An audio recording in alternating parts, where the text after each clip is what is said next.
Hello, I'm Steven, and welcome to my video on how to set up a development environment utilizing the Windows subsystem for Linux 2 and Docker and Visual Studio Code with the remote development extensions.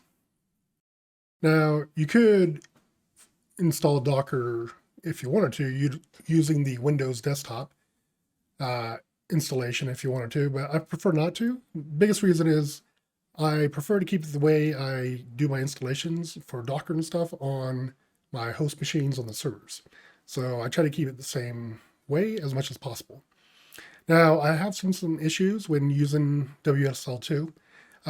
Really, the only issues I've seen personally experienced is when I had a Windows 11 machine installed and then I installed WSL2.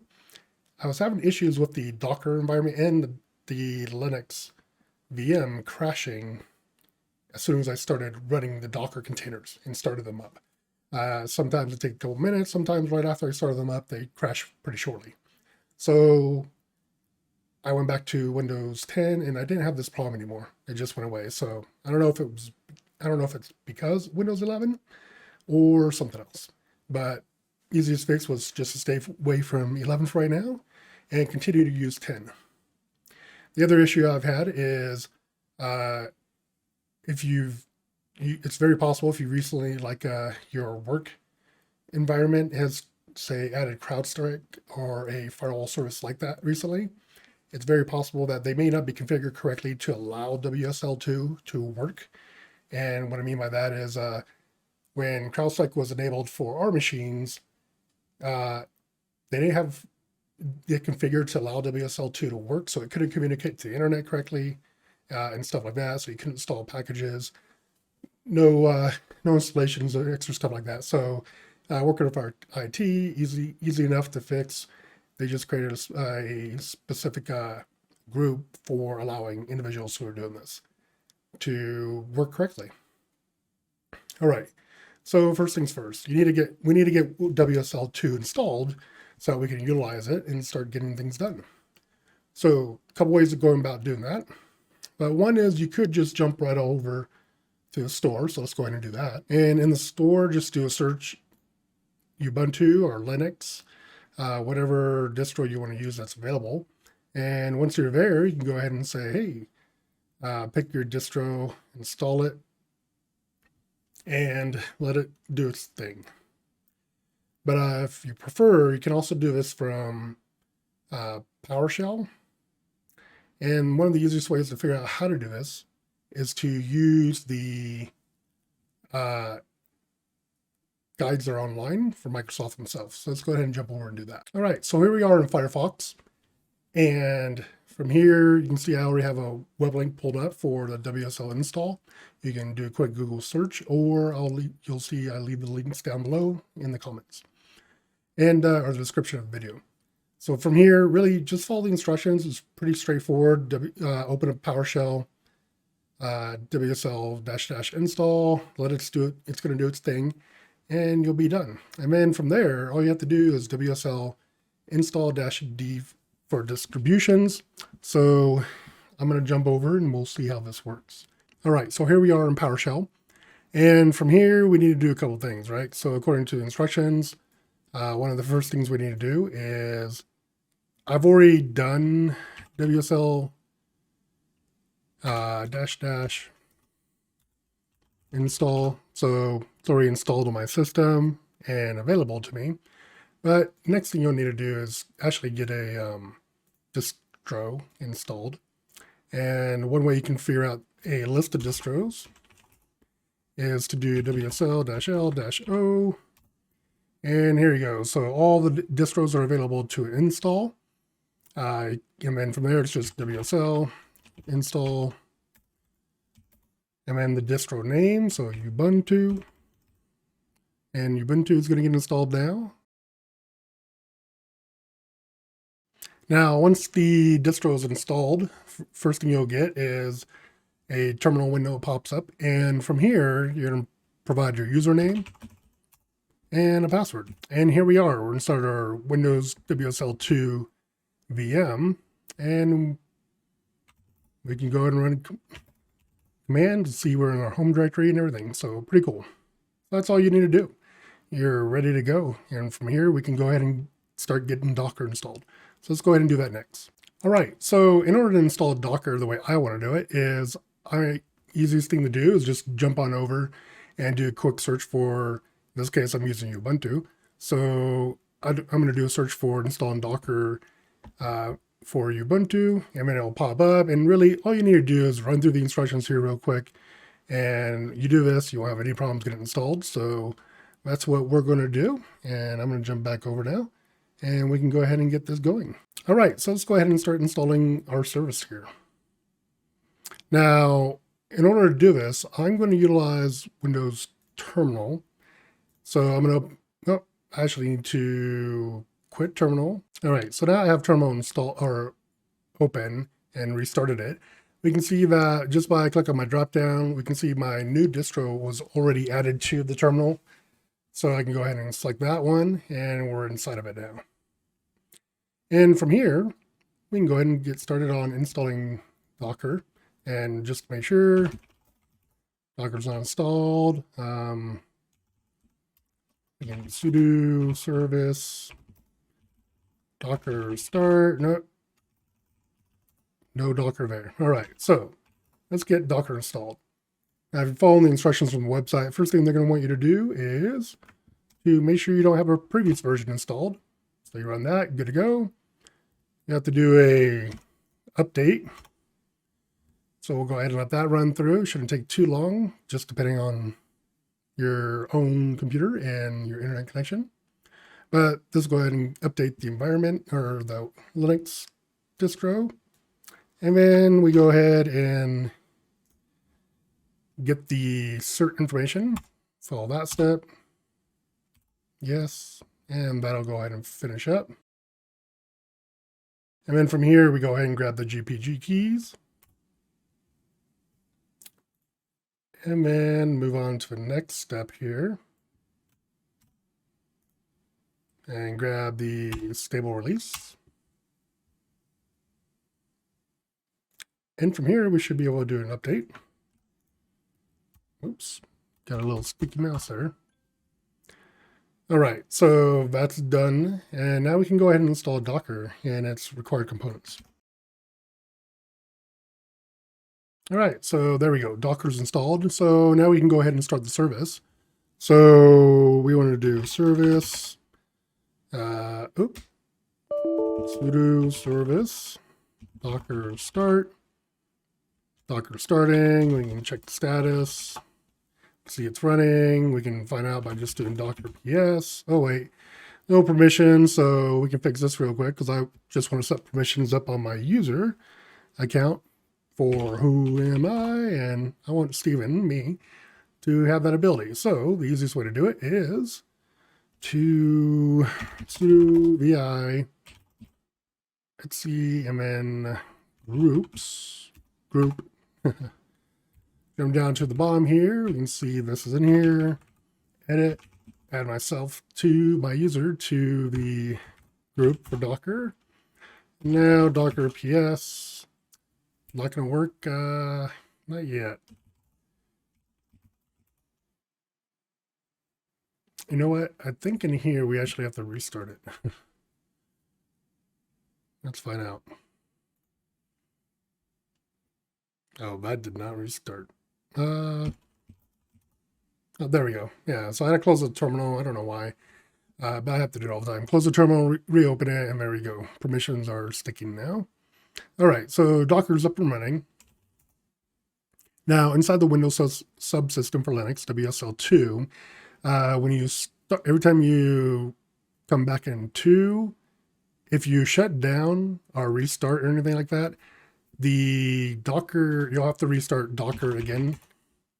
So you have to do the service or sudo service Docker start. Oops. You have to make sure you do that every time. I think I just typed that wrong. Yes, I did. Yeah, I know. Get it wrong. That should be right. There we go. So you have to make sure you restart it so you can have Docker running. All right, so before we can get started though, we have one more thing we need to do, and that is to get the Docker Compose installed correctly so that we can utilize Compose. Now, in order to do that, you can easily do a search and you'll find this site right here, which is, gotta get to it. Okay, so after you do a search for Docker, installing Docker Compose, should bring you here. If not, I have the link down below. And all you need to do is jump down, go to Linux, and follow these commands. There's just these two you need to run right here. Copy and paste, and you'll be good to go. So let's go ahead and do that. All right, so here we are back inside the terminal for our Linux box. And what we need to do is install Docker Compose. First thing we do is run the command where it gets the file. And then we need to make it executable. So now we should be able to say Docker Compose. I think it's -- version. There we go. Docker Compose. Docker. Ooh, not like that.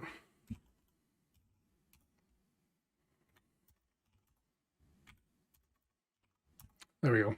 My bad. All right. So Docker Compose is installed, ready to go for us. And that's really all we need. Now, there is one more thing you want to know that's important to know about the Windows subsystem, which is setting up the config for it so you can restrain resources if you need to. Because keep in mind, this is a VM, and it's going to consume resources on your host machine.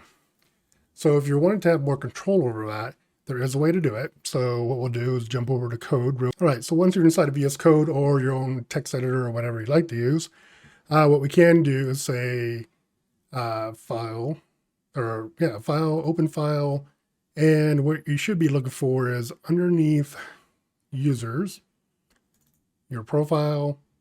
Inside of the directory here, you should see a file called .wsl config. If it's not there, just make a brand new one, and then from there you can go ahead and open it, and you can go ahead and add some extra configuration in here, like I've done myself. So you can see WSL2. I have a memory constraint of maximum memory it can use for the VM is 12 gigabytes. And I'm telling it can use a total of 12 CPU processors.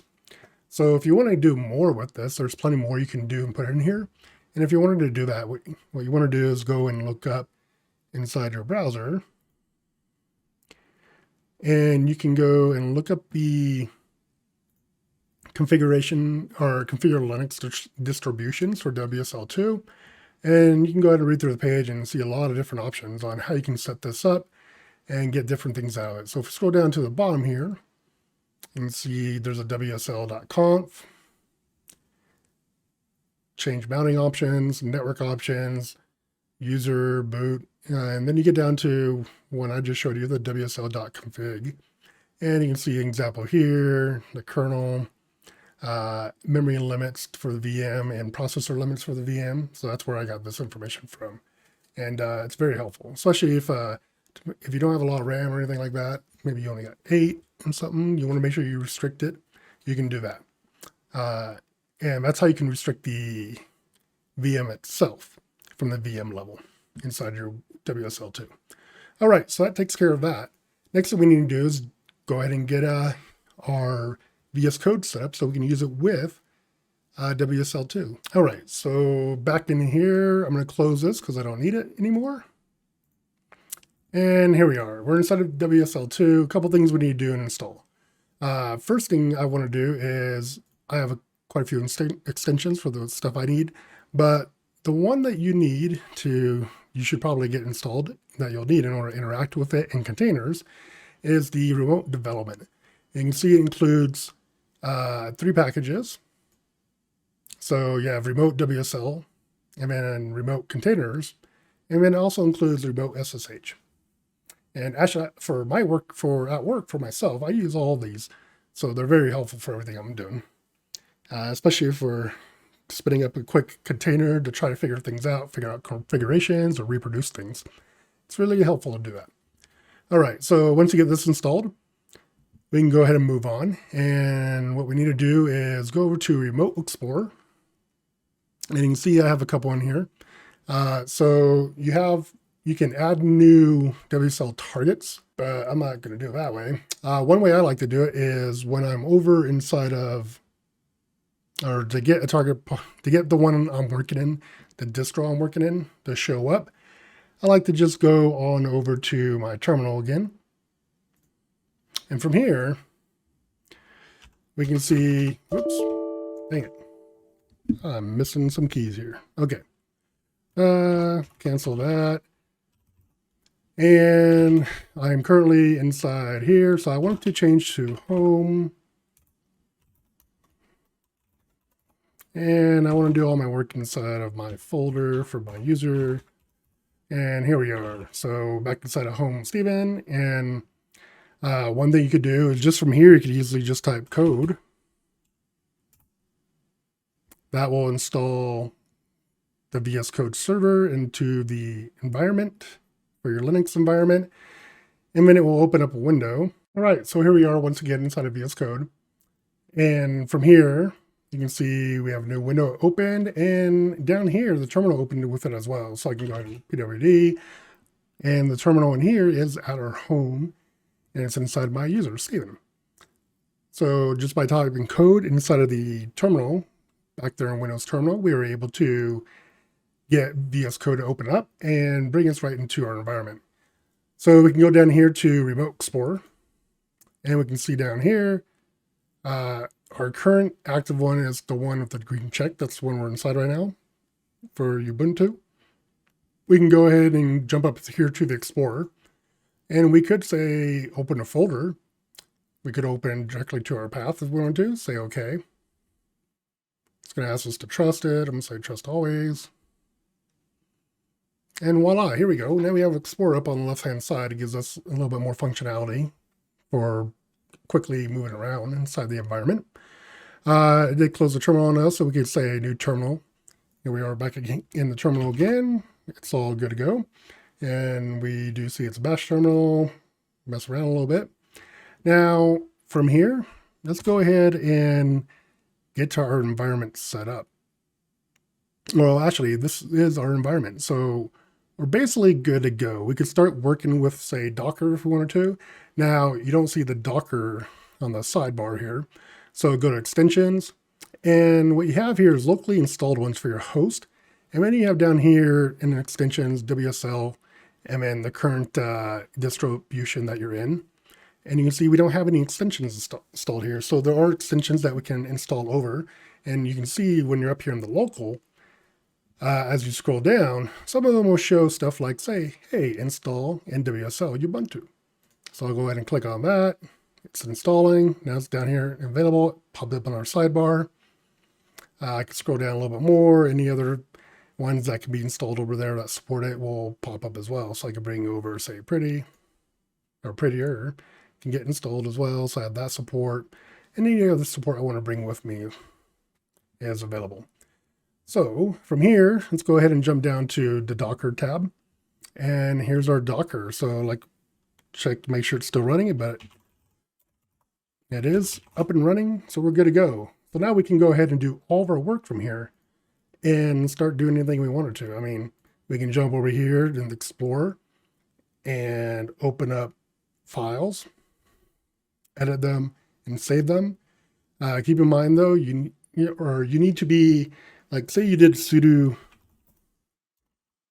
-i to become the root. Now I won't be able to do code. See, code doesn't work here because it's not installed. So it doesn't work when, or I've had problems with it not supporting, like if I sudo into another user, so stuff like that. This over here though is still using my user. But we can go ahead and exit out of here, come back to us, and there we go. So we're ready to take our environment and do more with it. And I'll cover that in the next video on how to go ahead and get a Docker container set up and set up your Docker environment so you can start creating work environments where you can stand up new software really quick if you wanted to, a new server, interact with the multiple servers at one time. But I find this to be a much better environment for myself to work with where VS Code has a lot of power to it. And because it does support all these things in one place, where I can use WSL with and create a environment in Linux that's very similar, or if not identical to what I use at work for my servers, and then go ahead and build my data flows or whatever inside of Docker, test them out locally on my own machine, figure out what works, what doesn't. I can spin them down. I can destroy them, spin them back up real quick, and be able to work with them. It's a wonderful way to get things done. It's really quick for testing. And just seeing the capabilities is what you want to do. But without having to do stuff like have an extra server stood up that you want to use for a development environment, you don't have to worry about that. Don't have to worry about stuff like making it easier for yourself with Portainer, because the interface here is really good for the Docker extension when working with WSL. So I find it really great to use. You have a lot of control over your containers, your images, the network. You can see them very easily. The containers are the volumes that you set up as well. So I hope this video was helpful, and I'll catch you in the next one.